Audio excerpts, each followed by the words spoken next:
আমেরিকার প্রতিটি শহরে কমছে মানুষ। ল্যারেডোতে ৯৫% আর নিউ ইয়র্কে ৬৫% অভিবাসন হ্রাসের নেপথ্যে কি? কেন আমেরিকার ২/৩ কাউন্টিতে জন্মের চেয়ে মৃত্যু বেশি? সেন্সাস ব্যুরোর এই চাঞ্চল্যকর রিপোর্ট এবং আমেরিকার ডেমোগ্রাফিক সংকটের প্রভাব সম্পর্কে বিস্তারিত জানুন প্রতিবেদনে। আমেরিকার জনসংখ্যা কি তবে কমতে শুরু করেছে?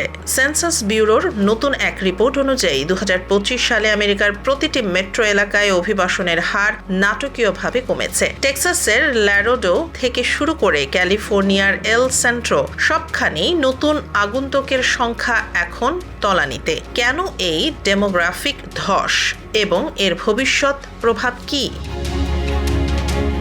রিপোর্ট বলছে, গত এক বছরে ডেনভারে অভিবাসন কমেছে ৭২%, শিকাগোতে ৬২% এবং নিউ ইয়র্ক সিটিতে ৬৫%। এমনকি টেক্সাসের ল্যারেডোতে আন্তর্জাতিক অভিবাসন প্রায় ৯৫% কমে গিয়ে স্থবির হয়ে পড়েছে। ট্রাম্প প্রশাসনের কঠোর অভিবাসন নীতি এবং বাইডেন প্রশাসনের শেষের দিকের কড়াকড়ির ফলে রেকর্ড পরিমাণ অভিবাসন এখন রেকর্ড পতনে রূপ নিয়েছে।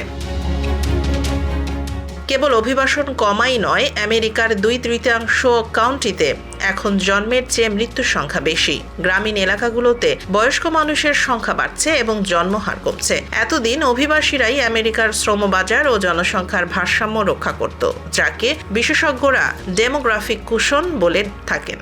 কিন্তু এখন সেই কুশন সরে যাওয়ায় বড় শহরগুলো মানুষ হারাচ্ছে।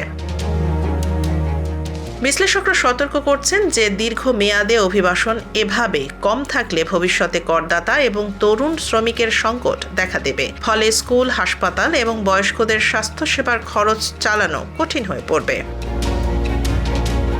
আমেরিকা কি তবে জাপানের মতো বার্ধক্যের দেশে পরিণত হতে যাচ্ছে?